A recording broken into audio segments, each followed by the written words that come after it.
Era la verdad que tenía... Uy, uy.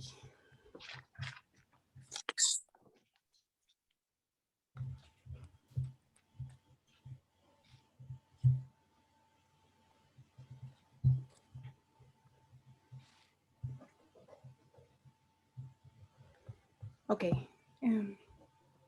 Muy buen día a todos. Esperamos que hayan tenido un buen descanso de Semana Santa y les damos la bienvenida al tercer módulo del curso virtual Cómo administrar un museo. Como siempre, les recordamos colocar en el chat su nombre completo. Esto con el fin de tomar la asistencia. Además, les invitamos a colocar en el chat las preguntas que este tema les vaya generando. Y por favor, estar atentos a que sus micrófonos y videos permanezcan apagados durante la presentación.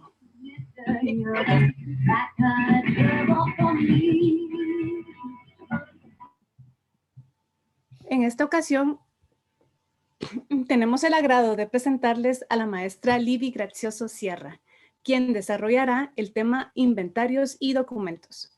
Libby es licenciada en Arqueología por la Escuela Nacional de Antropología e Historia de México. Además, posee una maestría en Estudios Mesoamericanos por la Universidad Autónoma de México. Actualmente es directora y curadora del Museo Miraflores de la Ciudad de Guatemala y catedrática titular de Arqueología, Maya e Iconografía en la Universidad de San Carlos de Guatemala. Sin nada más que agregar, le damos la bienvenida a la maestra Gracioso. Adelante, Libby. Muchas gracias, Andrea, por la presentación. Quiero agradecer a la AMG por esta invitación y a todos ustedes por su atención. Ahorita en un momentito pongo la pantalla y empezamos. Buenos días a todos. Yo voy a hablar de inventarios y documentación y aparte le agregué un apartado de registro porque en algunos países es muy importante el registro y va de la mano con inventarios y documentación.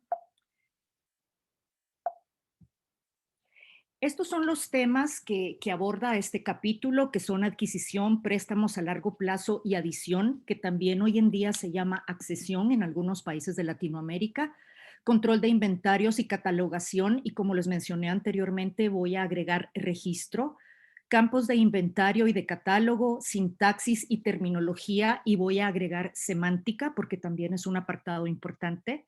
Numeración, etiquetado y marcado del objeto, control de los movimientos y localización, condiciones de conservación e informe de estado de la obra. Cesión y extracción, creación de un fondo documental, control de inventario y catalogación y registro, búsqueda documental y catalogación manual e informática, imágenes, puesta en línea de información sobre la colección, recursos humanos y financieros, fuentes y referencias y los apéndices que aparecen en el libro. Una documentación concisa y accesible es realmente fundamental para la gestión de las colecciones, la investigación y los servicios públicos. Esto es indispensable. También es muy importante la adquisición, estar abiertos a préstamos a largo plazo y sobre todo muchos museos que van incluyendo piezas constantemente, que es la adición o accesión. El museo debe crear una estructura para que las propuestas de adquisición y de préstamo a largo plazo sean aprobadas por un comité en lugar de una decisión de un solo miembro del personal. Esto es realmente importante para que las decisiones no sean solo discrecionales y recaigan en una persona. ¿Por qué? Porque como los museos tienen una función social, es importante tener objetivos y saber a qué tipo de público queremos dirigirnos y el tipo de discurso que debemos dar. Entonces es importante que varios colegas y de diferentes disciplinas colaboren a la hora de tomar decisiones referente a la gestión de las colecciones en los museos. Cada vez que se va a hacer algo con manejo de piezas, hay que abrir un expediente sobre la información del propietario y del objeto. Vamos a ver cómo esto es sumamente importante, sobre todo para la legitimidad de los objetos. Es importante que nuestras colecciones estén debidamente registradas, pero que también, ya sea en propiedad o en derecho de posesión, estos derechos sean legítimos. Entonces, se debe abrir un expediente donde haya un resumen la historia del camino que ha tenido la pieza, naturaleza e importancia del objeto para el museo, cómo se adquirió, si fue una compra, una donación, se tiene que saber para qué se quiere la pieza, las recomendaciones de los conservadores, el estado en que está, si se va a tener en condiciones óptimas e ideales, la descripción detallada del objeto, autenticarlo y, de ser posible, el museo debe tener una foto o una imagen digital del objeto. Eso dice el texto, pero mi recomendación es que el objeto sea visto físicamente por miembros del museo y, en caso de no ser posible una evaluación física, es importante tener un set de fotografías de varios lados o ángulos del objeto con escala gráfica. Algo importante son las fichas de accesión o de adición, que es decir, cómo va a ingresar de primera mano el objeto a nuestras colecciones. No importa si es por donación, no importa si se compró, no importa si viene directamente de un proyecto arqueológico o de otro museo. Hay que tener claro, tener este registro, como lo pueden ver a la izquierda. Los datos que se piden en una ficha de adición o de accesión son realmente simples, es decir, la identificación por el número, la fecha en que ingresó, la fotografía, si tiene un número de catálogo. Ya no te alcanza, se aprovechó. Las fuentes que nos pueden dar referencia del objeto, los materiales y una pequeña descripción. Esto es solo porque esta pieza va a pasar a formar parte de la colección, ya sea de manera permanente o temporal. Cuando les hablaba de la legitimidad de las piezas y que nuestras colecciones tenemos que abrir un expediente del propietario, es, por ejemplo, para casos como este. Este es muy reciente, esto lo tomé del periódico El País del 15 de marzo, hace menos de un mes, en donde se anuncia que Francia va a restituir el cuadro Los Rosales debajo de los árboles de Gustavo Klimt, que hasta este momento se había expuesto en el Museo d'Orsay, ya que lo va a devolver a los herederos de la familia austriaca, de la cual fue expoliada en la década de los años 30. ¿Sí? La obra fue adquirida por el Museo de Orsay en 1980 en una galería de arte de Zúrich, sin que se sospechara que su procedencia fuera dudosa, ¿sí? Porque normalmente uno piensa que en las galerías pues tienen su certificado de autenticidad, y como son ventas públicas y demás, uno asumiría que los bienes son legítimamente adquiridos. Originalmente este cuadro se titulaba Pommier, manzano, y Paula y Víctor la adquirieron en 1911 y se la dejaron a su sobrina. En 1938, la sobrina se vio presionada para venderla casi a precio regalado, muy por debajo de su valor, porque ella fue deportada a un campo de concentración en la cual fue asesinada en 1942. Las pistas sobre la venta de este cuadro y toda la trayectoria del cuadro se perdió con los años. Pero en julio del 2018 empezaron las pesquisas porque Austria le informó a Francia que habían nuevos documentos que permitían establecer la reconstrucción de los hechos y cómo esta obra había pasado a esta galería, y entonces Francia accedió a devolverla a sus herederos. Entonces, este es un caso pues muy reciente, es un caso que ha levantado mucho la opinión pública, y por eso es importante tener un expediente de las piezas y saber lo más posible sobre ellas. Esto también se da de dos lados. Por ejemplo, en el texto se habla de que las piezas de un proyecto arqueológico pueden pasar directamente a un museo, que se puede conservar la información,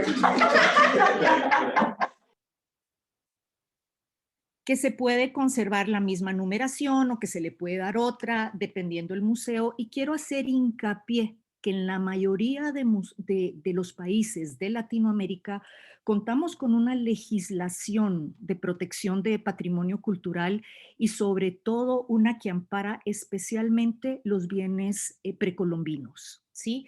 Entonces, ningún proyecto en varios países, lamentablemente no conozco la legislación de todos los países de Latinoamérica, pero la mayoría de países de Latinoamérica no tienen un instituto que regula los proyectos arqueológicos y también el traspaso de las colecciones de los proyectos a los museos estatales o a los institutos rectores de la cultura. Así como les puse el ejemplo de Klim, quiero ponerles estos ejemplos donde varios países de Europa y de Estados Unidos han restituido piezas a Guatemala, a México. Sí, hay varios ejemplos, la gran mayoría recientes, pero también a la vez estas leyes también hacen que muchos de los museos nuestros también devuelvan colecciones a países homólogos, como el caso de que México acaba de devolver 37 piezas arqueológicas al Perú. Entonces, es muy importante tener en cuenta la legislación de cada país, sobre todo cuando un museo expone bienes precolombinos. Estos son solo unos ejemplos.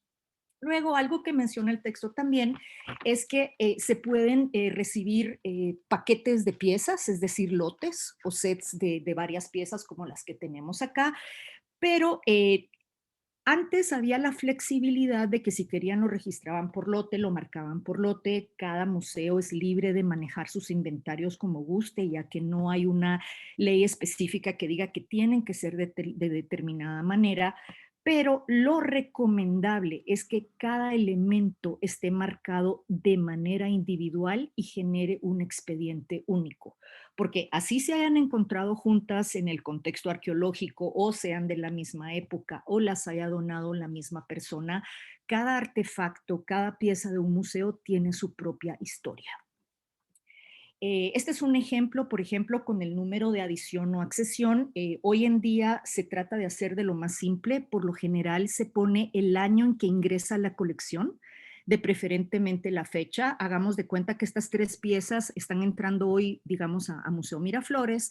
Entonces yo diría que entraron en el número de adición sería 2021, que es el año, abril, el día 6. Este sería el código de mi museo, Museo Miraflores, y entró este lote 1. Pero como son 3 piezas y necesitamos que cada una esté identificada individualmente, podemos tener la opción de ponerle 1A, 1B, 1C, o bien ponerle 1, 2, 3. Eso ya es a criterio del registrador o el curador de cada museo. Por ejemplo, haciendo un poquito la historia de las piezas. Si se dan cuenta, estas piezas de alguna forma las manejaron de la misma manera. Este es el año en que se encontraron, ¿sí? 1884. Esta persona las llevó al museo en 1868.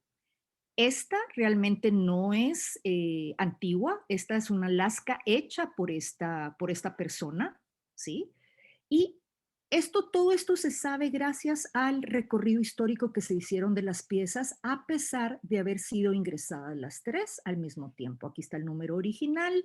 Esto es un poquito la marcación anterior que tenía la pieza, si se dan cuenta, 1868, luego ya le dieron otro número de museo, y esto va a facilitar realmente a la hora de querer saber más sobre la pieza, poder encontrar parte de su historia y saber cómo interpretarla y toda la información adicional.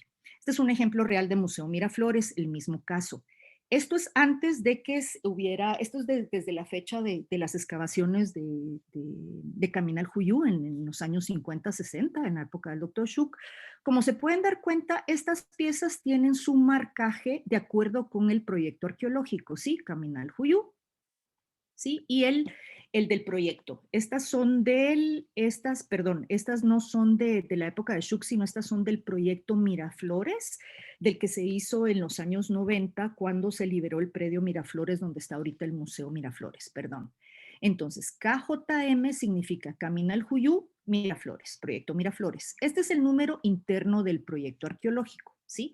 Este número nos va a ayudar a que si queremos mayor información, nos vamos a los informes de excavación, ahí está la estratigrafía asociado con qué se encontró y todo lo que nos puede servir como información adicional de la pieza.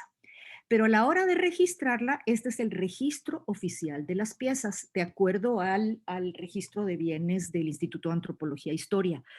No es por nada, pero quisiera mencionar que de alguna forma la manera de registro que utiliza Guatemala es una muy buena manera de registro y muy práctica.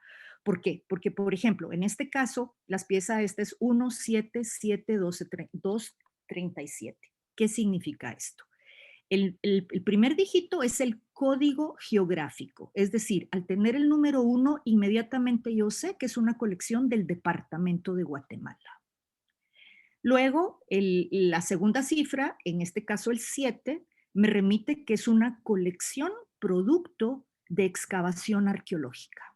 ¿Sí? No es una colección particular, no es un museo estatal, es una colección que viene de excavación arqueológica. Esto me indica el 7. El otro dígito es el número de la colección. Es decir, la colección 177 inmediatamente es la del proyecto arqueológico Miraflores. Inequívocamente, no hay ninguna otras piezas en toda Guatemala que tengan estos 3 códigos de entrada.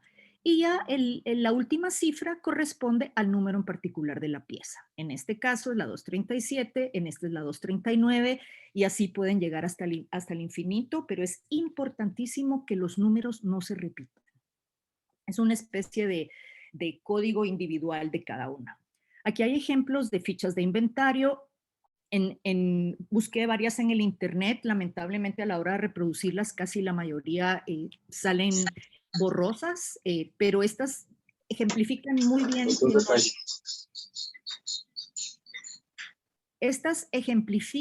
bien que no hay una sola forma única de registrar los inventarios. Esto es de acuerdo con el manual de procedimientos que genere cada museo, los intereses de cada museo, el tipo de colección y sobre todo algo que quiero recalcar también es que la palabra inventario cuando se refiere a las colecciones de un museo no es como un inventario de un almacén o de una bodega donde se busca más que nada cotejar que las cantidades chequen. Es decir, no es, sí, tengo 10 cajas de marcadores, tengo 5 costales de frijol. No, no estamos solo cuantificando. Los inventarios de los museos son un poco más detallados porque no es solo que tengo 1500 piezas y ya conté que tengo 1500. Hay que revisar una a una. Y por eso es importante que en el número de inventario, no importa la modalidad que ustedes elijan, ¿sí?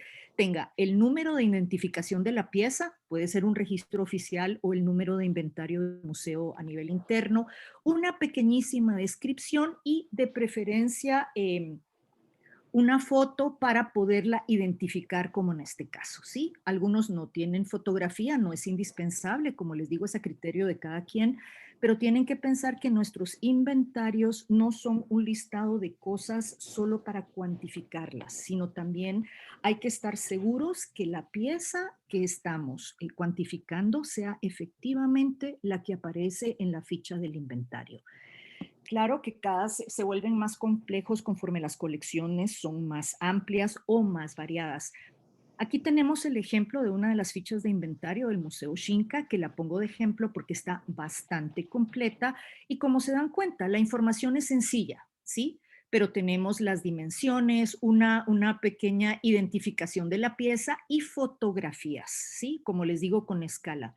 Esto es indispensable. ¿Por qué? Porque si tenemos un museo con colecciones donde hay piezas muy parecidas, si no incluimos la foto, esta descripción puede que se repita varias veces. Entonces, a la hora de hacer un inventario, un listado, no nos sirve de mayor cosa porque ¿cómo vamos a hacer para amarrar esta descripción con piezas si tenemos similares?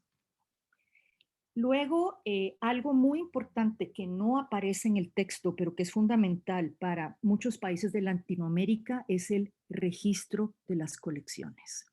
Aquí tenemos en pantalla a la derecha lo que es la portada de la Ley para la Protección del Patrimonio Cultural de la Nación, que es bastante completa. Ahí tienen el vínculo abajo, se puede descargar en PDF. Y a la izquierda tenemos la primera página de las fichas de registro.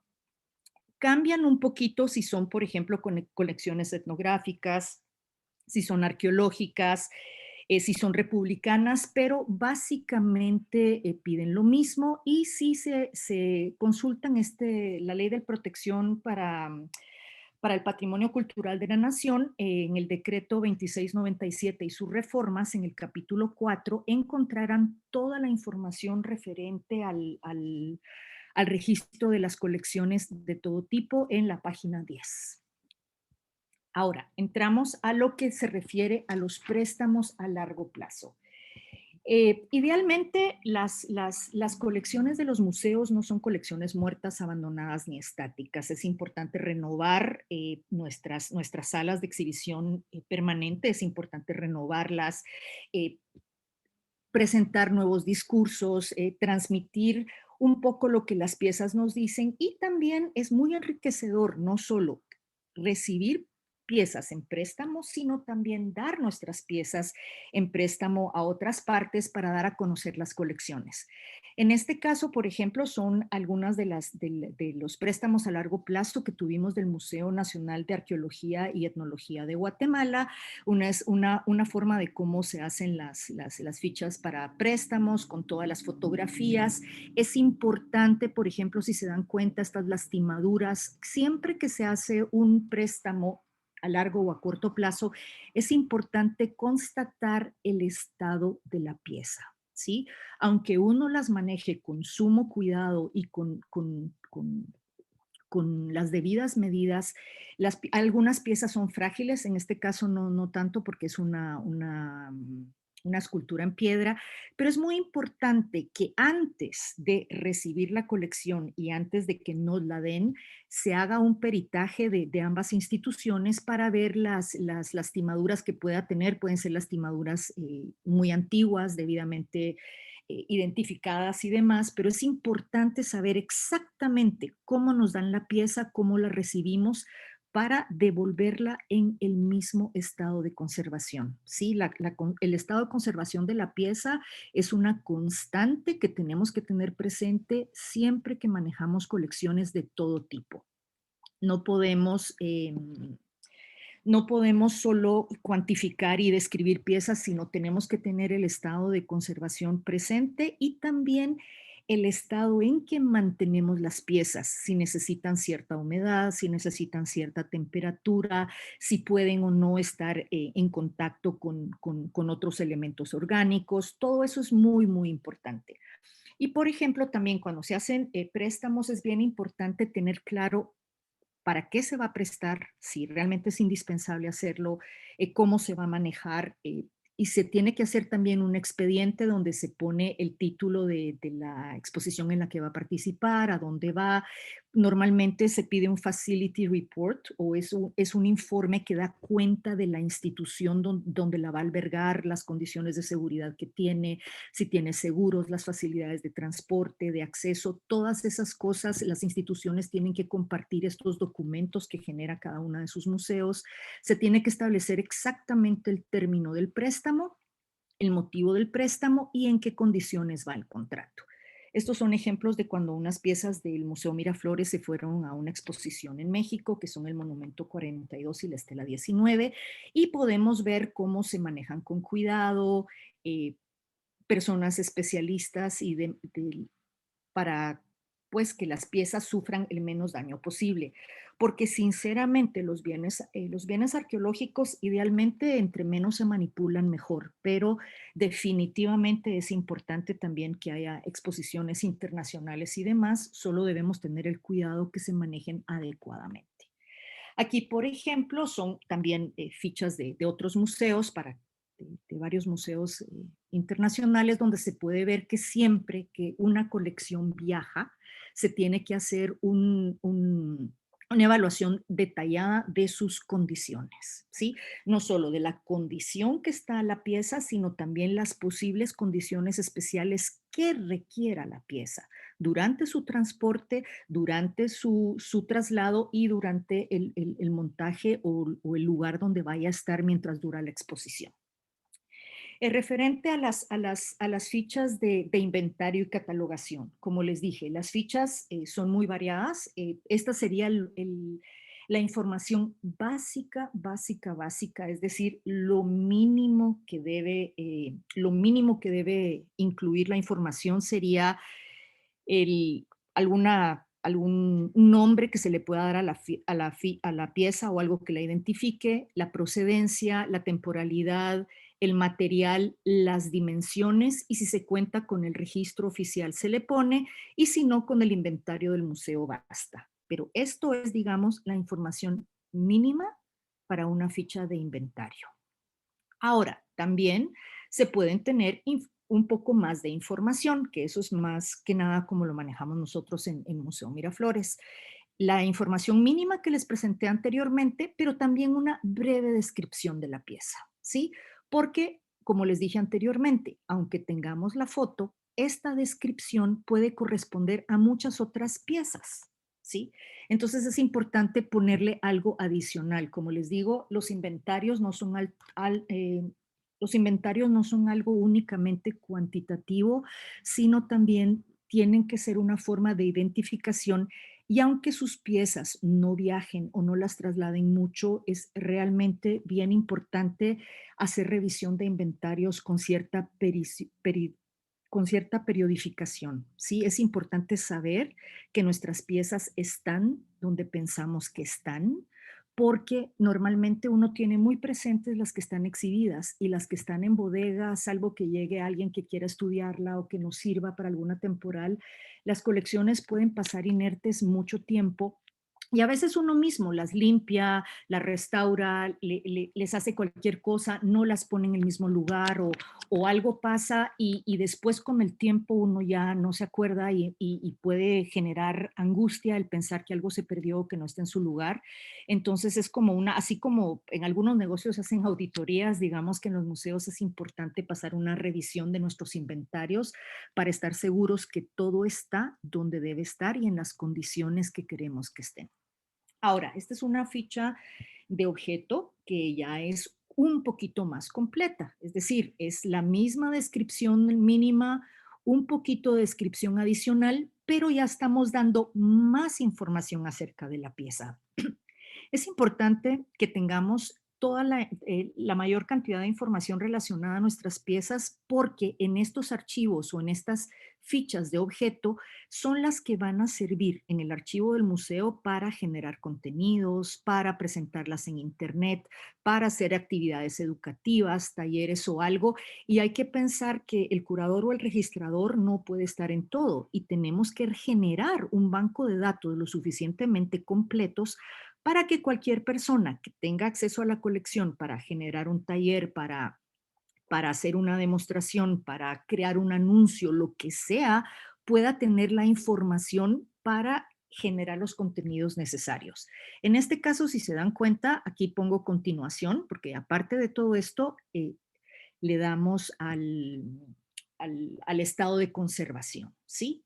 Este tipo de información puede estar o no a la vista, puede ser o no de consulta pública, eso también es dependiendo de las políticas del museo, pero lo que sí es importante y es ineludible es que el museo cuente con toda la información detallada de cada una de sus piezas. Si se dan cuenta, así es como es la ficha de inventario, tal cual, así simple. Esto ya es, digamos, nuestros listados de inventario, porque también es importante y el mismo texto lo recomienda, que sería conveniente tener un inventario en papel, ¿sí? Con las computadoras ya no es tanto necesario tener en papel, pero a la hora de la manipulación de colecciones resulta muy práctico. Esto que tienen acá es realmente los cuadernos, porque los engargolamos, son cuadernos de inventarios de cuándo trasladamos la colección del museo. Como bien saben, Museo Miraflores entró en una fase de ampliación, tuvimos que embalar toda la colección, llevarla a una bodega y luego ponerla en el nuevo museo.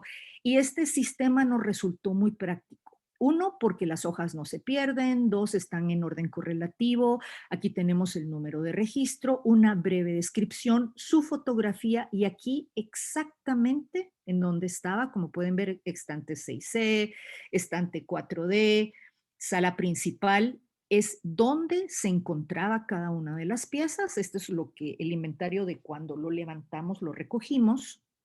Posteriormente van a ver de cuando lo regresamos. Y obviamente esto también estaba apoyado en computadora y demás, y algo bien importante es saber la ubicación actual de las piezas. Algo que aparece en nuestro libro es esto de los aspectos que hay que tomar en cuenta. El texto nos presenta diferentes tipos de catalogación, lo sugerido por AFRICOM, que es la Asociación de Museos de África, el CIDOC, y estos son los elementos básicos que debe tener. Si se dan cuenta, es una lista muy amplia, la tienen en el texto, no la voy a leer, pero generé un ejemplo, nada más para que vean lo complejo de la catalogación de objetos, donde yo solo tomo los elementos que aparecen en la columna base, en la columna de la extrema izquierda del manual, que son estas que tenemos acá, ¿sí? Para este pequeño sello zoomorfo que tiene a un monito, ¿sí? Es nada más un ejemplo de lo que es lo básico que debe incluir. Algo muy importante también a la hora del manejo de colecciones es la ficha de objeto de identificación, el Object ID. Esto es sumamente importante porque a la hora de un robo, esto es lo que nos va a ayudar a que se boletinee internacionalmente y obtener el apoyo de Interpol para la recuperación de piezas. Afortunadamente, también en años recientes Guatemala ha podido pinturas coloniales y fragmentos de pinturas, porque alguna vez la fragmentaron en pedazos para venderlas por separado y afortunadamente se recuperaron de México. Pero como les digo, para generar el Object ID tenemos que tener la información básica. Esto es lo que nos pide. Aquí está ejemplos de Object ID en inglés. Esto es lo que se pide en español. Y en el caso de Guatemala, como les digo, que hay un registro de bienes, cuando se roban un objeto hay que informar inmediatamente al Ministerio Público y al Instituto de Antropología e Historia, porque la petición a Interpol y estas instituciones internacionales lo tiene que hacer el país. No lo podemos hacer nosotros como coleccionistas individuales ni como museos particulares. Tiene que ir todo acompañado de las formas correspondientes por el Ministerio Público y por la institución competente. Entonces, esto es bien importante porque es lo que nos va a permitir identificar las piezas, recuperarlas en algún momento dado, inclusive estos Object ID no solo para el robo, sino también es importante a la hora de que haya piezas en litigio, sobre todo piezas que después aparecen en colecciones, en ventas de subastas, de ver si es de Guatemala, si es de México, de qué país es. Normalmente si uno tiene un Object ID es más fácil decir, esta fue sustraída del sitio tal que está en tal territorio, y esto les van a hablar más ampliamente en el capítulo que hable de tráfico ilícito. Entonces, aquí en Guatemala es importante tener nuestras colecciones debidamente registradas. Esta es la ficha estándar que se usa para las colecciones prehispánicas. Posteriormente vamos a ver que si la colección es republicana o es etnológica, pues hay ciertas cosas que van a cambiar, pero básicamente el registro es el mismo. Cuando hacemos las fichas de inventario y catálogo, que son dos cosas diferentes, como les digo, el inventario es lo básico. Entonces, lo que está marcado en la ficha con la flecha azul son lo básico que debe tener el inventario, ¿sí? El número de identificación, una mínima descripción y la fotografía. Y ya cuando hablamos de catálogo, es importante tener información adicional, ¿sí? El catálogo es un paso un poquito más profundo que el inventario. Aquí tenemos mis mismos cuadernos que les enseñé de cuando embalamos y trasladamos la colección. Aquí está escrito a mano fue porque aquí pusimos el número de caja en la que empacamos cada pieza. O sea, cada pieza iba debidamente embalada individualmente, puestas en cajas. Aquí está el número de caja. Y cuando la sacamos de la caja, que también hicimos de una en una, aquí vamos tachando la que iba saliendo, cotejando el grado de conservación en que la habíamos embalado. ¿Por qué? Porque nuestra colección pasó empaquetada más de un año. Entonces era importante ver si, por ejemplo, no habían habido desprendimiento de pigmentos, si no habían habido fisuras adicionales, porque aunque hayamos tenido sumo cuidado, pues los objetos precolombinos, sobre todo de cerámica, tienden a ser frágiles. Entonces, como les digo, no solo es pasar el inventario, que las cosas estén cabales y que no falten piezas, sino también esto sirve para ver el grado de conservación de las piezas y en dado caso que hay alguna que necesite restauración, de una vez se marca y se pone y se dice, esta va a tener que ir a restauración eventualmente y todas las demás cosas. Como les digo, aquí están los inventarios y las colecciones. Nosotros manejamos, en ese momento manejábamos 2 colecciones, ahora tenemos 3. Y como ven, el 177 es la colección proveniente de proyecto arqueológico y la 114 es la colección del museo que no viene de excavación. 1 Guatemala, 1 museo y 4 Museo Miraflores. ¿Sí? Luego entramos a la parte de sintaxis y terminología, a la cual yo le agregué semántica, porque si bien tenemos que basarnos en el texto de ICOM, yo creo que parte de la intención de este curso es contribuir con lo que podamos y si hay cosas que hacen falta, podamos mejorar los textos existentes. Entonces, la sintaxis y la terminología son importantes porque a la hora de describir las piezas o a la hora de tratar de interpretar las piezas, es muy importante la relación de las palabras, cómo lo vamos a describir y también es muy importante el vocabulario que vamos a emplear para describir las piezas o para referirnos a las colecciones. Pero algo que no contempla el texto, que es también muy importante, es el aspecto semántico, que significa es lo que las palabras van a significar a la hora de usarlas. Por ejemplo, en este sello de AVE, ¿sí? La sintaxis y la terminología es importante establecer normas, la sintaxis, que la terminología sea coherente, que se puedan unificar datos, ¿sí? Esto es bien importante. Pero también es importante, si a la hora de la hora nos vamos a referir a esta imagen zoomorfa, si le vamos a poner a todas aves o pájaros, ¿sí? Porque podrían ser sinónimos, pero de alguna forma ave es más amplio que un pájaro, ¿sí? Y luego, sabiendo que este tipo de representación tiene diferentes nombres comunes, también hay que decidir si vamos a llamarle en castellano estándar pavo, si le vamos a poner chumpipe o chunto como hacemos en Guatemala, si hacemos chumpe como se dice en otros países de Centroamérica, si queremos agregarle guajolote como un mexicanismo.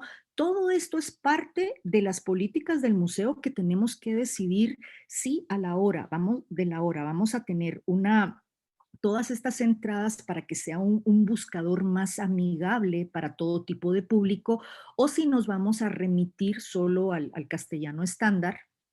Esas cosas que se deben decidir. Y también algo que es importante es también generar un, un consenso de cómo vamos a escribir las referencias y demás. En este caso, por ejemplo, los nombres de las personas, por convención, se pone el apellido con una coma seguido del nombre de pila. Luego, si estamos hablando de instituciones, organizaciones, empresas, tenemos que respetar el nombre. Es decir, por ejemplo, esta compañía que tiene el nombre de una persona, aquí al ser una compañía, impera que es el nombre propio de la compañía y aunque sea el nombre de una persona, no le vamos a cambiar el orden del apellido a las iniciales. Por ejemplo, si es la Universidad de San Carlos de Guatemala y se publica en otro idioma, deberíamos respetar el nombre de Universidad de San Carlos de Guatemala en español y no poner San Carlos University, porque realmente el nombre o la marca de la universidad está en castellano. Luego, las fechas, también por convención, se pone el año primero, seguido del mes y del día. Cuando hablamos de conceptos o de descripciones, siempre se va de lo específico a lo general. El ejemplo del texto es la Torre Eiffel, que está en el campo de Marte, en la ciudad de París, Francia el país, y si hablamos de Tikal, sería Tikal, Petén, Guatemala. Cuando hablamos de enumeración de sustantivos similares, en lugar de usar comas, como se usaría en un párrafo si estamos redactando, a la hora de hablar de elementos de museos, usamos punto y coma. Estos solo son ejemplos de cómo funciona la sintaxis y la terminología a la hora de hacer descripciones, fichas de inventario y catálogos en un museo, y la parte adicional de la semántica, porque es muy importante el significado de las palabras. Y esto de semántica, como les digo, es algo que ya es tendencia, no es algo que se me está ocurriendo a mí nada más, sino es algo que podemos ver que la Galería Tate de Londres, inclusive para hacer este tipo de entradas más amigables como las que yo le ponía del chompipe y del guajolote y del pavo, ellos abrieron este portal de Provisional Semantic Survey, y lo que están tratando es que las personas enriquezcan las entradas o las referencias que pueden tener las piezas, sobre todo en museos grandes como la Galería Tate de Londres o el Museo Británico, por ejemplo, que hay muchos cuadros y hay muchos elementos que tienen representaciones de, de cosas que pueden ser llamadas de muy diferentes maneras. Entonces, la idea es que el público ayude a generar estos conceptos, ¿sí? Se le está invitando al público a participar por medios de encuestas para poder actualizar los catálogos y que puedan renovar las descripciones de los objetos de sus colecciones. De eso se trata todo esto. Esto es muy interesante, sería también una muy buena práctica porque también tradicionalmente las colecciones de los museos casi siempre han estado en manos de los académicos, y lamentablemente los académicos pocas veces salimos del manejo de nuestro lenguaje técnico o de cierto vocabulario que no es del uso popular. Y si tratamos de hacer un museo más accesible, deberíamos incluir más el lenguaje popular o tratar de utilizar los términos por los cuales los objetos son mejor conocidos. Eso facilitaría la comprensión de nuestras colecciones. Entonces aquí está un ejemplo de por qué la semántica es importante. Y para aterrizar en un ejemplo concreto, me voy a tomar la libertad de incluir este de taparrabo porque es un concepto que al menos desde que yo estudié en la ENA era ya una palabra que no utilizábamos, porque realmente es una palabra con connotación peyorativa. O sea, un taparrabos, y aparte curiosamente vamos a ver en este ejemplo que el taparrabo realmente tiene una connotación peyorativa, sobre todo en castellano, curiosamente, ¿sí? En la lengua de la cultura que conquistó América. Digamos, no la tiene en inglés o en francés, eso es interesante. El taparrabo es un término que es muy conocido, lo van a encontrar en los diccionarios y demás, véanlo, está en Wikipedia, todos los idiomas, pero realmente es un término que no deberíamos utilizar porque de alguna forma decir que un humano tiene un rabo o una cola es casi reducirlo a una condición de animal, que de alguna forma en alguna época, acuérdense que a los pueblos originarios indígenas había la discusión de hasta si tenían alma o no tenían alma, si eran seres humanos y todas estas cosas, pero ya hoy por hoy este concepto no debe ser válido. Y por ejemplo, si lo buscamos en la RAE con otra entrada, veremos que el sinónimo sería pampanilla. Pero la definición, volvemos, taparrabos de tela o de cualquier otra cosa. Pero si ya nos vamos realmente a lo que es esta pieza que se conoció, los españoles la conocieron con el término de maxtlatl, que es el término náhuatl, hoy por hoy lo correcto es usar cubrecaderas, paño cubrecaderas, faldellín, aunque faldellín tiene, tal vez no es tan certero, porque si buscan faldellín se refiere a una falda corta, principalmente usada por mujeres, y el cubrecaderas era una prenda masculina. Entonces, se conoció con el nombre de maxtlatl, que es el náhuatl, en maya yucateco se llama eesh, ¿sí? Si ya es un poquito más largo y es como una especie de faldilla corta, se puede llamar pic, no importa si lo usan hombres o mujeres. Y en el quiché de Nahualá se llama sacao. O sea que esta pieza tiene su nombre propio, ¿sí? Ahora, cuando les digo lo de la connotación peyorativa en castellano, veamos Wikipedia, taparrabos, veamos en inglés loincloth. Si ustedes lo traducen en un traductor, sí les va a decir taparrabos, pero si nos vamos a loincloth, loin es esta parte del cuerpo, ¿sí? Es justamente las caderas, lo que se llamaría en inglés hips, ¿sí?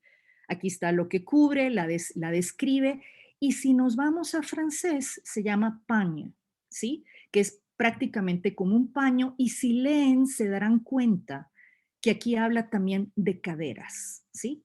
Y ponen otra ilustración. Entonces, este es el tipo de cosas, porque la semántica es importante.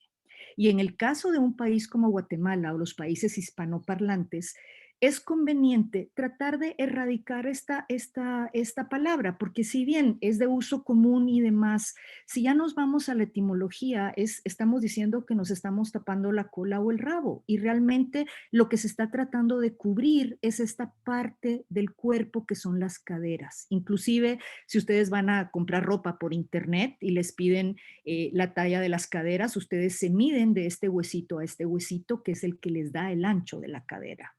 Entonces, por eso es importante. Sí, este es solo un ejemplo y podríamos encontrar muchísimos a la hora del uso del museo.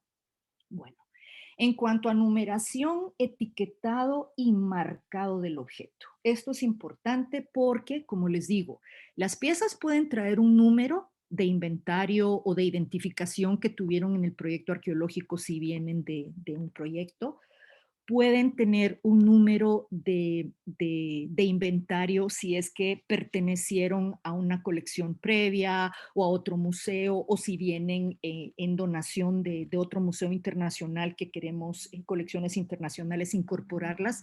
Es importante no borrar el número original, pero es importante que tengan un número que sea de nuestra colección, ya sea un número oficial de registro o un número de inventario dentro de nuestras colecciones. Esto es parte de la historia del objeto, esta es la identificación real, y esto lo que nos va a permitir es amarrar la pieza y vincularla con cualquier documentación que se asocie, ya sea en su trayectoria pasada, en colecciones pasadas o en su descubrimiento, o en toda documentación que se genere a partir de que se le da este nuevo número. Eso es sumamente importante.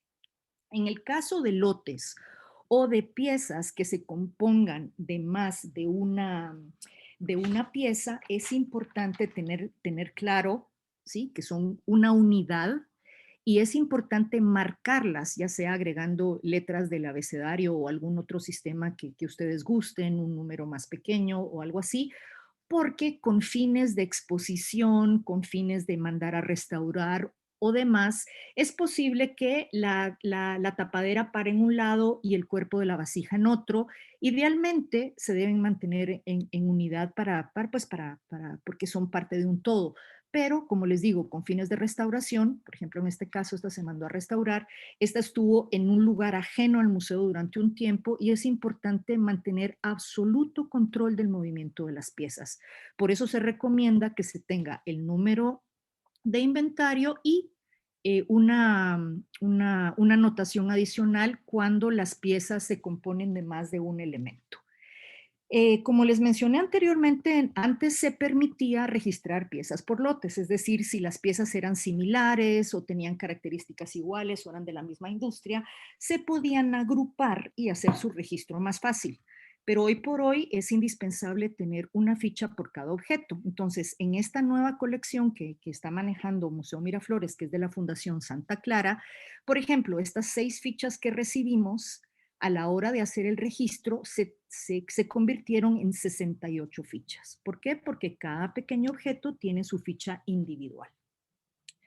Ahora nos vamos al control de movimientos y localización. Esto es importante, como les digo, las piezas siempre están en movimiento, ya sea por temporales, por viajes al extranjero, porque van a restauración, porque se están permitiendo que un colega las estudie. En este caso, Museo Miraflores tuvimos la oportunidad de hacer un traslado completo de colección, es decir, tuvimos que embalar todas, absolutamente todas y cada una de las piezas, tener un registro completamente al detalle para que no se nos fuera a perder el más mínimo artefacto. Inclusive aquí pueden ver el traslado de la columna antropomorfa conocida como el Atlante. Y aquí pueden ver cómo cada caja, como les decía, nuestros cuadernos de inventario que están acá, teníamos unas copias igualitas, en blanco y negro y a color, y cuando completábamos una caja, pegábamos específicamente lo que había en cada caja. Esto para facilitarnos a la hora de montar el nuevo museo, porque hay que tomar en cuenta que cuando embalamos el museo todavía no se había terminado de definir la nueva museografía. Entonces, a la hora de la hora teníamos que tener esta flexibilidad de que cuando fuéramos a montar el museo supiéramos exactamente dónde estaba cada cosa para ir a la caja en particular y sustraer los objetos que iban a ser necesarios para la exposición. Entonces, cada caja tenía la fotografía de lo que contenía. Como les digo, aquí están los cuadernos para que no se pierdan, cada pieza de manera individual, todo debidamente etiquetado.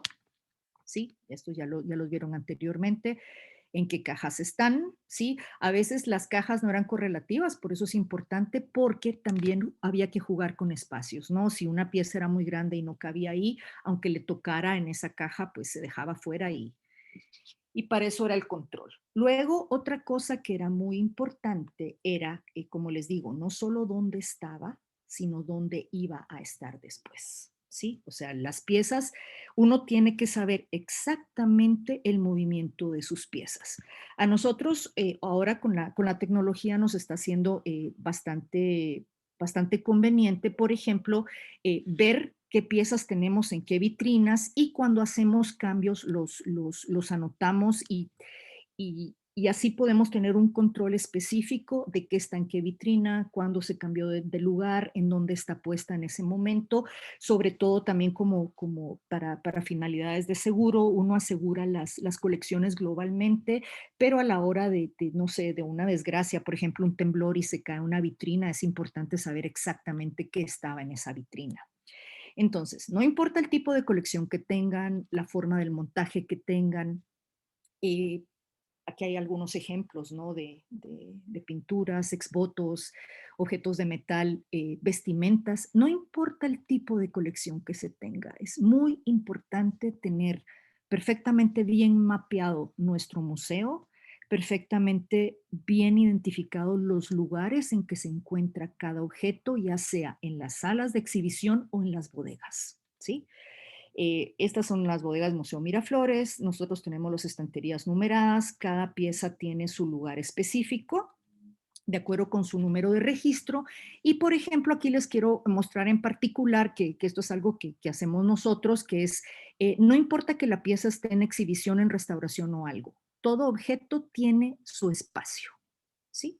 Porque hoy la pieza está en exhibición, luego tiene que regresar y es importante dejar un lugar, ¿sí? O sea, que todo tenga un espacio físico en las bodegas por cualquier eventualidad. Si no, normalmente uno va llenando las bodegas, como las bodegas en todos los museos del mundo son insuficientes, uno trata de ahorrar el espacio y ponerlo todo lo más cercano posible, aprovechando el espacio. ¿Y qué pasa cuando las piezas cambian de lugar? Se genera un caos o van generando estanterías alternativas temporales y honestamente, lo más recomendable por experiencia es que todo tenga un espacio físico en sus bodegas. No importa que el espacio esté vacío 3 años, existe la pieza que ocupa este lugar. Eso es importante de mantener. Algo que también es muy recomendable es conservar en un lugar seguro la documentación del todo tipo de piezas, ¿sí? Es importante tener, como les digo, los inventarios en papel, lo pueden tener todo en las computadoras, pero también con base en mi experiencia, la tecnología no es infalible, los archivos se borran, se alteran. ¿Qué pasa cuando no hay energía eléctrica? ¿Qué pasa si no podemos acceder a la nube y tenemos todo en la nube? Sinceramente, yo creo que los respaldos físicos en papel nunca están de más. Inclusive existen ya archiveros a prueba de incendios, como estos que tenemos acá, y también los disquetes o los discos duros o los drives externos se pueden almacenar aquí. O sea, podemos tener desde un archivero simple como esto, que es lo que la mayoría de nosotros manejamos y a lo que tenemos acceso, pero idealmente sería bueno que toda la documentación esté en un lugar protegido de incendios y demás. Sobre todo, quiero mencionar que no hay que olvidar la institucionalidad de los museos. ¿A qué me refiero con esto? Los museos son una institución que deben funcionar independientemente de quién esté a cargo. Eso es algo que muchas veces se nos olvida. El museo no es nuestro, no es nuestra propiedad, las colecciones no son nuestras para manejarlas a nuestro antojo. Por eso es importante que el museo tenga un manual de procedimientos y por eso es importante que varias personas formen parte de un comité para decidir la mejor manera de manejar las colecciones. Es decir, que la información sea accesible, que tenga coherencia, que todo tenga una unidad. ¿Por qué? Porque no importa si yo estoy a cargo hoy de la colección de Museo Miraflores, el día de mañana yo no estoy y quien esté en mi lugar tiene que tener la misma facilidad de poder manejar la colección. Si esta persona que viene quiere hacer cambios, bienvenidos, pero a lo que voy es que toda información tiene que estar al alcance de la mano de la forma más explícita y de la manera más manejable para todo mundo. O sea, no hay que hacer de las colecciones una propiedad o un feudo y que solo yo sé cómo se maneja y solo yo sé la historia de la pieza y solo yo sé dónde está. No, al contrario, hagamos de nuestros acervos algo social, algo colectivo que en un momento dado todo mundo pueda aportar y todo mundo pueda hacer uso de esa información independientemente de quién esté a cargo, porque son instituciones, no son cosas individuales. Algo sumamente importante también para el manejo de colecciones, que no voy a entrar en mayor detalle porque luego viene el capítulo de gestión de colecciones, ya pasó el capítulo de gestión de colecciones y viene el de preservación de las colecciones, pero como les digo, el inventario y la catalogación va de la mano de las condiciones de conservación. No podemos hacer un movimiento de piezas o un traslado sin tener presente la conservación. Eso es parte fundamental de la responsabilidad de un museo. Entonces, aquí esta foto me encanta porque es un vestido de María Antonieta. Los textiles son muy difíciles de conservar. Y aquí pues tenemos una pieza arqueológica enorme y esta la pongo porque a la hora de cuando hablamos de condiciones de conservación, es importante tener fotos de los objetos antes y después del proceso de intervención. Y esta la pongo porque es también importante tener un registro fotográfico del proceso de conservación y de restauración, ¿sí? Es importante detallar el tipo de proceso por el que van pasando las piezas porque esto nos ayuda a mejorar nuestras técnicas de conservación o también nos permite detectar problemas o errores que puedan presentarse después. Sí, es importante tener este registro. Y bueno, cada museo también lleva sus registros de conservación como,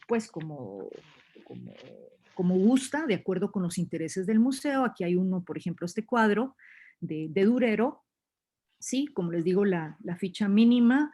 Y luego aquí para poder con detalle ver el estado de conservación de cada cuadrante y aquí la información pertinente. Este es un ejemplo nada más de una pintura, pero pueden tener sus fichas para objetos de cerámica arqueológica, para materiales orgánicos, para textiles, para lo que ustedes gusten. Luego, creación de un fondo documental, control de inventarios y catalogación. Esto dice el texto y yo agrego registro, ¿sí? Porque van de la mano. Es importante establecer la historia de las piezas, como les decía. O sea, cada pieza es única, individual, todas tienen una historia y aunque muchas veces digamos, ay, estas fichas no van a servir de nada, se van a sorprender la cantidad de cosas que uno puede aprender de los archivos históricos de los museos. ¿Quién la llevó? ¿Cómo la llevó? Si hubo problemas para el traslado, si las autoridades autorizaron, si no autorizaron, si la comunidad se inconformó cuando se trasladó tal monumento, porque tal vez creían que era un objeto mágico y le están quitando la protección al pueblo. todo este tipo de historias, de información que acompaña el movimiento de piezas es bien importante, ya que hay algunos ejemplos pues de fichas históricas desde la primera vez que la llevaron. Aquí están las impresiones de los contactos de los negativos de los arqueólogos. Por ejemplo, aquí son dibujos, estas no son fotografías, son dibujos maravillosos, coloreados a mano. Y bueno, todo tipo de fichas que puede acompañar a las colecciones.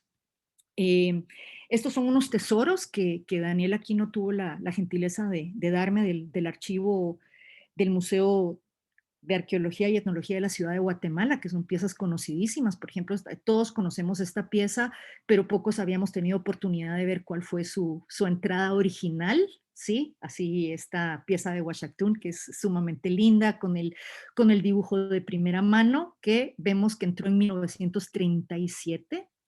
Estas de Caminal Juyú. Esta es la pieza actual, el dibujo con el que se entró.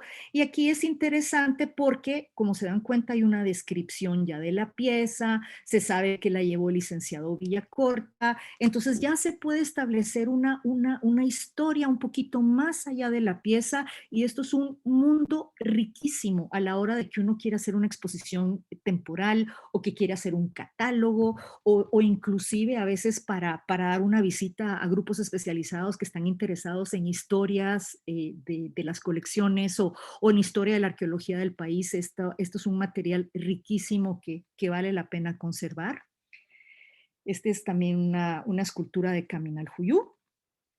Y bueno, ya para fechas contemporáneas, para que vean que, digamos, esta ya no es colección precolombina, sino este es un textil etnográfico, vean que las fichas cambian un poquito, pero básicamente tienen el mismo formato y los mismos requerimientos de las colecciones precolombinas, porque son las fichas oficiales del registro de bienes culturales del país.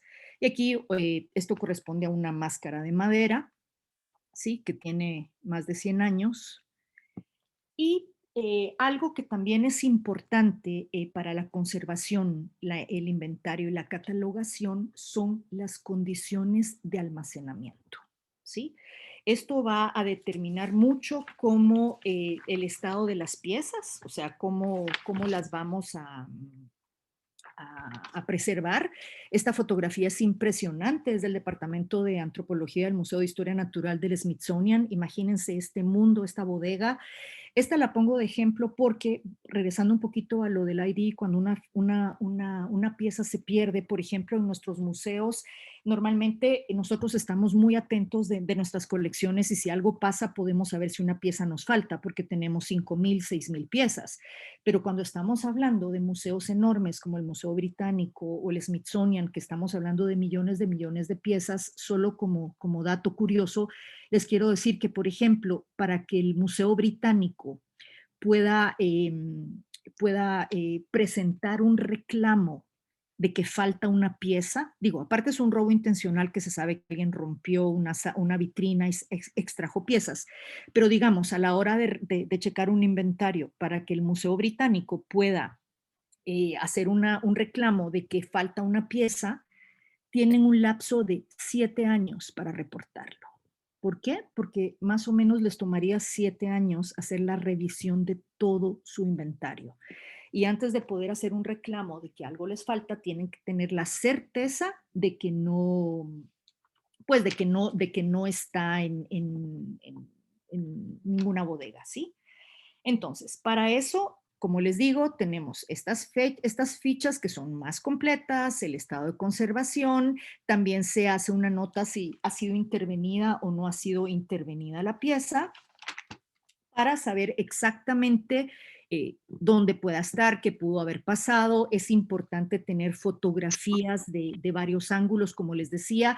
Esto está bien para identificar el objeto de frente, ¿sí? O sea, esta es la fotografía básica, pero es importante tener de varios lados, ¿sí? Por ejemplo, este perfil está completo, aquí está todo roto, con su debida escala. Entre mejor documentadas tengamos la pieza, nunca está de más. Algo que también se recomienda, como les decía, es tener el respaldo en papel. Esto es nada más un una memorabilia, un recordatorio de cómo eran los ficheros de antes, ¿sí? Con tarjetas escritas a mano, en orden alfabético y demás. Sí, es importante guardar estas tarjetas, estas fichas como las que les enseñé del Museo de Arqueología y Etnología, pero gracias a la tecnología de hoy por hoy ya no es necesario que esta sea nuestra principal fuente de información. Gracias a las computadoras, hoy día tenemos estos archivos digitalizados, que son los que usamos principalmente, con toda esta variedad de formas, fichas. Cada museo normalmente diseñamos las que nos convienen de acuerdo a las necesidades de nuestros museos, ¿sí? Porque las fichas tienen que obedecer a el tipo de colecciones que manejamos y tienen que basarse en la historia y las esferas que cubren nuestras colecciones, ¿sí? Tenemos que analizar los sistemas de información y los proyectos de desarrollo previstos por el museo para que toda nuestra documentación vaya de la mano con estas políticas del museo. Luego, cuando referente a imágenes, es también ver qué tipo de imágenes vamos a mostrar al público. Estos son ejemplos, por ejemplo, de que si alguien abre nuestras piezas en internet, se va a topar con esto. Hay otros museos que presentan esto, digamos, una foto principal y luego pueden tener detalles de la misma pieza, como les digo, los datos básicos que manejamos todos y luego, en este caso, las condiciones o la descripción, eso es a criterio de cada museo. Y también es importante tenerla en cuenta qué es lo que vamos a poner en línea sobre la colección. Aquí hay algunos ejemplos, por ejemplo, esta pintura de Cézanne puede tener esta información técnica nada más. Esta es todavía solo la descripción y se puede accesar a un tipo de información más profundo. En algunos casos es de acceso público, solo le dan clic a las entradas, en otras tienen que registrarse. Esta información llega a la persona responsable de la página de web y a esta persona le remite al solicitante la información adicional que pide referente a los recursos humanos y financieros. Esto es una de las cosas más delicadas de los museos porque es uno de los principales costos asociados a la documentación, ¿sí? Sobre todo a la hora de hacer el inventario, el registro y el buen estado de conservación. Sí, esto es indispensable, contar con un equipo de trabajo calificado, competente, responsable y sobre todo de alguna forma que se involucre con las colecciones, que de alguna forma todos los equipos que trabajamos en el museo tenemos que sentirnos parte del museo y el museo como parte nuestra, porque eso genera una dinámica de trabajo muy agradable.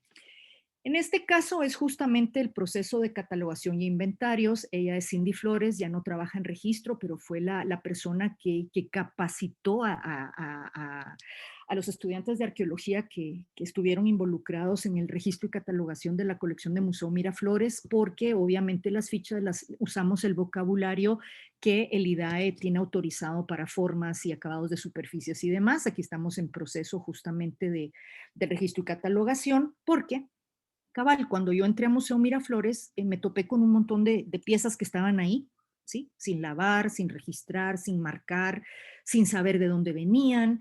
Entonces, pues una de las primeras cosas que hice fue tratar de separarlas por épocas, de posible procedencia, tratar de ver si habían documentos o algo que dijeran por qué estas piezas estaban ahí y eh, eh, hacer las descripciones correspondientes y abocarme al Departamento de Registro de Bienes para pedir que por favor registráramos todas estas piezas que estaban físicamente en el museo, pero que todavía no contaban con un número de registro. Entonces empezamos por ahí. Luego, algo bien importante también es a la hora de registrar una colección, como van a tener un número de identificación permanente y una vez son parte de nuestra colección, después ya no las podemos, digamos, ya no nos podemos deshacer de ellas, es decir, ya existen y existen para siempre. Es importante al menos en cuanto a piezas precolombinas estar seguras de que lo que vamos a registrar es auténtico. Es decir, es precolombino, no es una copia, no es una pieza falsa. Y para muchas de las piezas que tenía duda, pues llamé a los expertos en materiales de Caminal Juyú, a la doctora Bárbara Arroyo y a Matías Stockley, para que revisaran ciertas piezas y me dijeran si estaban de acuerdo en que eran originales o no. Descartamos las que evidentemente eran falsas y se van a usar con fines didácticos, y las que son verdaderas originales, pues entonces ya pasaron por el proceso de registro que deben pasar. Estas son de alguna forma las fichas originales con las que estaban descritas, que nada más son parte ahora de nuestro archivo histórico, pero no son las fichas oficiales de las piezas. Aquí están trabajando, como les digo, en la medición, en el registro, en la catalogación. Algo que puede hacer los museos también es involucrar voluntarios. Claro, los voluntarios son muy... ayudan muchísimo en los museos, pero también para tener un equipo de voluntarios hay que capacitarlos. Es decir, eh, hay mucha gente entusiasta que colabora con mucho gusto en los museos, pero como son colecciones irreemplazables, hay que darles cierta capacitación para que puedan echarnos una mano con el trabajo. Los que tenemos, él es Julio Caal, mi asistente de curaduría en Museo Miraflores, él es Alejandro González, estudiante de la Universidad del Valle, Jari Castillo, estudiante de la Universidad de San Carlos, Miriam, estudiante de la Universidad de San Carlos, y personal de registro, manos a la obra en el registro de las colecciones. Algo importante también es para la documentación es la fotografía. Buenas fotografías de buena calidad, alta resolución, con la iluminación adecuada, con su escala, ¿sí?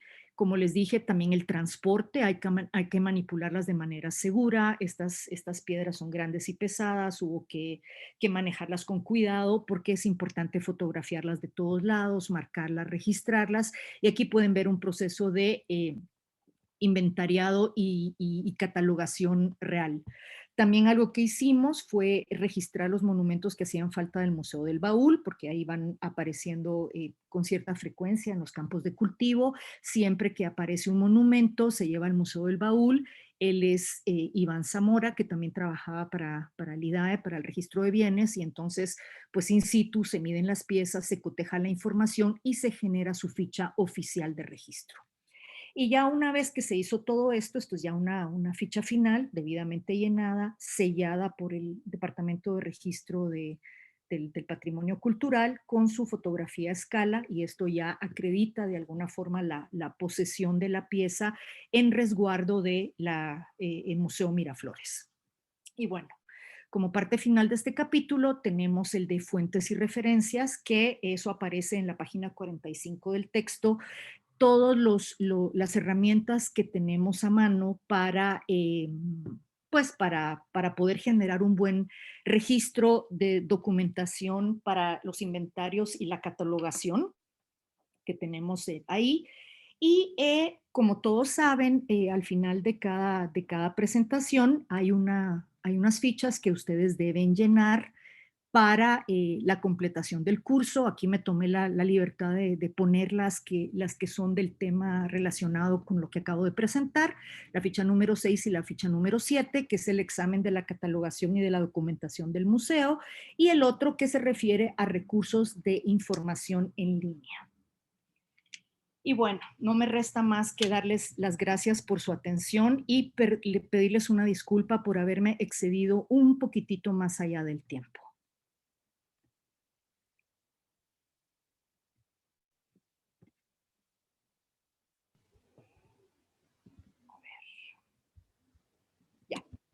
Ya, ahí estamos. Bueno, muchas gracias, Libby, por esta magnífica presentación. De hecho, este tema ha generado varias inquietudes. Entonces, si gusta, pasamos a... Perdón, no puedo encender el video, no sé por qué me sale, no es posible iniciar video. Ok, ahorita voy a verificar.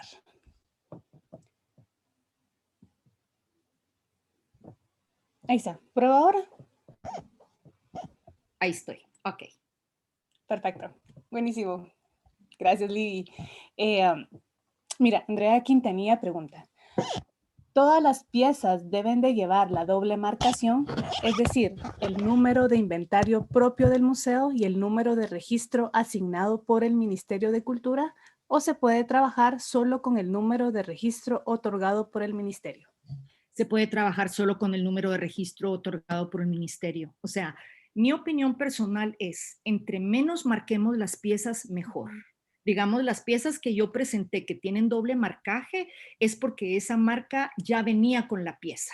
Es decir, si la pieza ya trae una marca, no se la vamos a borrar, pero lo ideal es que la marca sea lo menos visible posible, lo más pequeño posible y que no interfiera con la integridad visual del objeto. Se puede trabajar solo con la de registro, de hecho es lo más recomendable. Y lo recomendable. Ah, muy bien. Y mira, hay una pregunta bien interesante. O sea, ¿el registro de bienes culturales corresponde al Estado y el inventario está relacionado solamente al museo, verdad?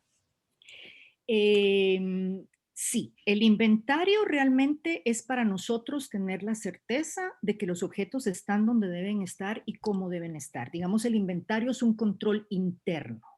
Pero ojo, en cuanto a registro, nosotros cada museo también tenemos nuestro propio registro, que es más completo que el inventario. Como les dije, el inventario es nada más la descripción mínima. Nuestro registro ya van descripciones, estado de conservación y demás, pero es también un registro interno. De Aparte es el registro oficial, que ese sí eso hay que hacerlo a través del Departamento de Registro de Bienes y es ese departamento el que nos da la ficha oficial debidamente sellada y ya cotejada por ellos. Es decir, nosotros podemos, así como hicimos en Museo Miraflores, avanzar con el registro, o sea, contar con colaboración para hacer las descripciones y todo, pero cada documento que nosotros hacemos, el representante de registro lee nuestra descripción con la pieza enfrente para ver si está o no de acuerdo y puede decirnos, ah, no, esto hay que llamarlo de tal manera o no, ustedes le pusieron tal temporalidad, pero es tal temporalidad y entonces digamos que el registrador que viene del Departamento de Registro de Bienes tiene la última palabra. Ok. Y mira, y así tú puedes recomendarnos algún programa o alguna base de datos para manejar los inventarios de las colecciones. Mira, la verdad es que softwares hay bastantes en el mercado, pero son como carísimos, ¿no? Entonces, nosotros en Museo Miraflores trabajamos con listados hechos por nosotros en Excel. Ujú. Algunos usan Pager. Idealmente sería súper contar con todos estos softwares que se tienen, pero la verdad es que con una hoja de Excel uno puede tener todo lo que necesita. Excel es una maravilla. La verdad Sí, que sí hay que aprenderlo a usar. sí. Mira, ahorita un tema bastante candente por parte de Sonia Alfaro, ya que ella pregunta, ¿existen códigos mayas en otros países? Tal el caso del que se encuentra en Dresde. ¿Cuál sería este proceso de recuperación? Eh, Perdón que corrija, pero no son códigos, son códices. Sí. Sí, bueno, no hay tantos tampoco. Que sepamos, mayas solo hay 4, porque recientemente se autentificó el Grolier, que se había pensado que no era verdadero, pero ya un grupo de colegas lo autentificó y ahora se llama Códice Maya de México y se encuentra en México. Entonces, ahora vamos con el proceso de recuperación. Por ejemplo, el Códice de Dresden, que se llama Dresden porque está en esa ciudad. Punto número 1, tendríamos que estar seguros para un reclamo primero de qué país procede. ¿Procede de Guatemala? ¿Procede de México? No sabemos. Habría que hacer toda la reconstrucción historiográfica del códice, dónde apareció, de dónde salió y demás. Y luego, lo que pasa es que para estar amparados ante la ley internacional, acuérdense que hay convenios con la UNESCO y creo que es a partir del año 1976 todo lo que podamos probar que salió después de esta ley, que es Ujú. después de 1976, es sujeto de reclamo. Pero todo lo que salió antes de que existiera esta ley no lo podemos reclamar. ¿Por qué? Porque si no existía una ley, no podemos hacerla valer y hay que recordarse que ninguna ley es retroactiva. Ujú. Entonces, todo lo que salió, digamos, en el siglo XVI, XVII, XVIII, XIX, hasta principios del XX, no hay manera de reclamar. Ahora, podríamos apelar a algo que está muy en boga ahora, que es la descolonización de los museos. la descolonización de las colecciones. ¿A qué me refiero con esto? Que hoy día, como la sociedad ha cambiado, porque también es bien importante no juzgar a la sociedad con los ojos contemporáneos a la del pasado, porque no sé, los estándares éticos, los estándares morales también han ido variando con el tiempo. Hoy día esto de la descolonización es de alguna forma reconocerles a los países que han sido colonias de otras potencias anteriormente el derecho sobre su patrimonio cultural. Entonces, digamos, apelando a esta descolonización, se puede decir, bueno, si es un documento maya, queremos que regrese al país de la cultura maya, ¿sí? Porque es parte de su patrimonio cultural, de su herencia. Pero como esto que está haciendo ahorita, por ejemplo, Francia, que está devolviendo ciertos bienes etnográficos a países de África o a países de Asia, porque se trata, digamos, que de restituir esto que es el patrimonio de las culturas. Ahora, algo tan antiguo como el Códice de Dresden, que es precolombino, sinceramente, ¿cuál sería el proceso de reclamo? La verdad lo desconozco, pero también habría que preguntarnos, como en el caso del famoso penacho de Moctezuma, que también fue un tema muy delicado en México. Sí, es único, pero hay que ponernos la mano en la conciencia. Si no estuviera donde está, tal vez ya no existiría. ¿Por qué? Porque en este lugar fue único y le crearon una cámara especial con condiciones especiales para preservarse. Entonces habría que ver, sí, lo queremos de vuelta, pero tendríamos que garantizar que lo vamos a tener en condiciones óptimas e ideales, porque ya, digamos, el Códice de Dresden ya sobrepasa lo que es el patrimonio cultural maya, ya es un patrimonio cultural de la humanidad, es decir, ya nos pertenece a todos. A todos. Muy bien, Libby, gracias. Solo quiero hacer la aclaración que Sonia sí escribió códices, yo leí códigos, Perdón, los lentes perdón, no están, por algo perdón, están los lentes. Ok, perdón. entonces también hay una pregunta que dicen, ¿es necesario que sea un arqueólogo el que realice el registro de las fichas de piezas o colecciones? ¿Crees tú que solamente un arqueólogo Sinceramente, como podría hacer eso? arqueóloga, no. Sinceramente, como arqueóloga, creo que no. Lo que pasa es que los arqueólogos, como es parte de nuestro trabajo, se nos facilita y conocemos los términos y demás, pero eso no significa que una persona de otra profesión no pueda capacitarse para hacer un registro. De hecho, acabo de tomar un curso precisamente de registro y catalogación en una institución brasileña con un maestro venezolano excelente y, por ejemplo, me estoy dando cuenta que en Latinoamérica, tal vez por falta de recursos no lo usamos, pero una figura que es muy importante en un museo es la figura del registrador. Por ejemplo, nosotros este trabajo casi siempre lo hacemos los curadores. Y normalmente pensamos que el registro lo hace en la institución gubernamental, pero en los museos debe haber bueno, existen algunos museos este puesto que es de registrador, que no necesariamente es, o sea, le llaman registrador o precurador, porque no son las mismas funciones. Entonces, el registrador es esta persona especializada en el registro de la colección en términos de poder usar el lenguaje adecuado, de poderlo asociar con otras colecciones, que está versado en esto que tiene que ver exclusivamente con la descripción y el registro de piezas. Ok, gracias. También hay una pregunta bastante bonita. Mira, dice Raquel Alvarado, dice, muchas gracias por la información.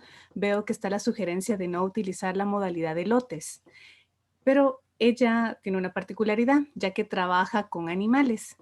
Y dice que hay veces que los investigadores llevan 20 o 30 individuos, incluso 100 de la misma especie. Con peces principalmente ella trabaja. Insectos Y también. son de tamaño muy pequeño y provienen de la misma localidad y fecha de recolecta. Entonces, por el espacio y aprovechamiento de recursos, ellos utilizan la modalidad de lotes. Entonces, ella pregunta, ¿es viable siempre utilizar el inventario de forma individual cuando pasan este tipo de situaciones? No sé si tú tienes alguna anécdota o No, sabes de algún... excelente pregunta y puedo hacer analogía con arqueología también. O sea, efectivamente es importante generar una ficha por objeto, pero digamos, esta pregunta Gracias por hacérmela porque me va a permitir también hacer algo con arqueología. Efectivamente, cuando son muchos individuos de la misma especie, por ejemplo, en este caso, al ser llevados, son hasta de la misma temporalidad, de la misma especie y todo, obviamente que se registre como un lote, salvo que ella encontrara alguna particularidad en un espécimen. De otra manera, no valdría la pena separarlo. Y tan esto es válido lo de lotes que, por ejemplo, en arqueología, si tenemos un collar, una sarta de cuentas, ¿sí? Con 420 cuentas del mismo material, digamos, de piedra verde, jadeíta, del mismo tamaño, con el mismo tipo de perforación y todo, yo no voy a hacer una ficha individual por cada cuenta de la sarta del collar. O sea, en este caso, la sarta de las 400 cuentas del collar es una sola ficha que se llama collar de 400 cuentas. Ella puede tener una sola ficha de, no sé, 200 charales, por decir algo, una especie de pescadito o lo que sea. No, por supuesto que es válido, claro. Sí, yo también lo relacioné con los tiestos. ¿Qué pasa cuando ustedes encuentran varios de estos fragmentos, ¿no? De un tipo de cerámica y no pueden irlos colocando, ¿no? Entonces, muchas... En cuanto a los tiestos, realmente los tiestos no se registran como sí, o sea, no se registran. Para que una pieza pueda ser registrada, tenemos que tener al menos 2/3 de la pieza para considerarla un artefacto y una pieza sujeta a registro. Excelente. Yo tenía también esa duda sobre los tiestos, que si todo lo que se encontraba también se iba registrando. Ok, algo que también me parece interesante, ya que preguntan que en el caso de tener que agregar información posterior a la descripción de una pieza en su inventario, se debe diferenciar la información añadida. Depende de la política del museo. Digamos que, y depende con cuánta diferencia se hacen los registros, porque, por ejemplo, si a mí me entra un objeto cuya descripción original es la que hizo Edwin Shook, por mencionar a uno de los primeros de Caminal Juyú, yo sí voy a tratar que, digamos, la descripción de Edwin Shook quede tal cual, porque hasta es un documento histórico y todo lo que vaya después va a irse agregando después. Ahora, con fines de mi catalogación, yo sí voy a generar una descripción que englobe lo más relevante. O sea, una cosa es el archivo histórico de la pieza, que lo puedes ir diferenciando por autores, por fechas, por lo que sea, o también conforme van avanzando las investigaciones, obviamente uno tiene más información de las piezas que antes no tenía y solo la va agregando, pero ahí es política de cada museo y lo importante es, digamos, contar con un resumen que englobe lo más relevante. Lo relevante. Ok. Bueno, muchas gracias, Libby. Ya estamos a punto de terminar. Entonces, a continuación, le cedemos la palabra a Mauricio Van Husten. Ahorita te doy oportunidad de hablar, Mauricio.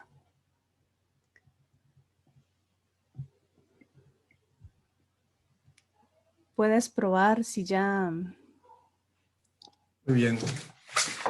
Bueno, felicidades, Libby, por tu excelente conferencia. Creo que todos aprendimos un montón. Yo solo quiero motivar a todos los participantes de este curso de seguir haciendo también sus trabajos, tanto de las fichas como los trabajos de grupo. Y quisiera yo proponer a todos los participantes que para la semana próxima, el día viernes de la semana próxima, si todos podrían enviar las primeras 7 fichas al correo de este curso. Entonces sería la ficha 1, 2, 3, 4, 5, 6, 7, que se llene de forma individual para que cada quien pueda tener derecho a su diploma. Para evitar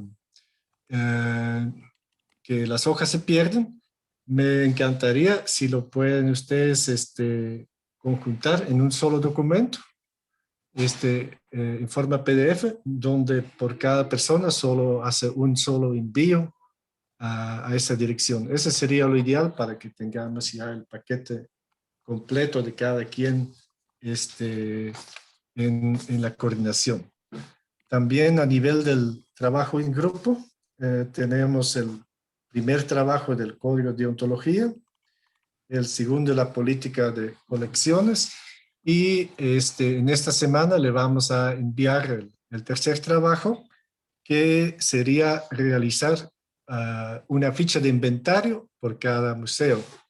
O sea, una sola hoja donde cada participante del curso de la modalidad de fortalecimiento de museos elabora una ficha. Entonces nosotros vamos a mandar un pequeño video de cómo fotografiar la pieza y cómo hacer la medida, y ustedes pueden utilizar el formato más adecuado para su museo. Entonces la idea es que cada quien ya tenga su formato de inventario listo para la gestión de su museo.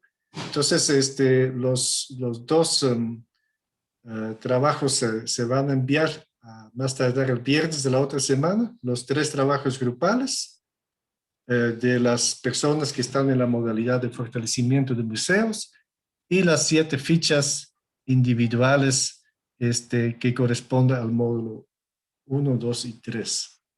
Entre de 15 días vamos a estar con el cuarto curso, preservación de colecciones, a cargo del conservador Juan Manuel Ábalos, y les estaremos mandando los enlaces el día lunes, junto con también las fichas que corresponden a ese curso.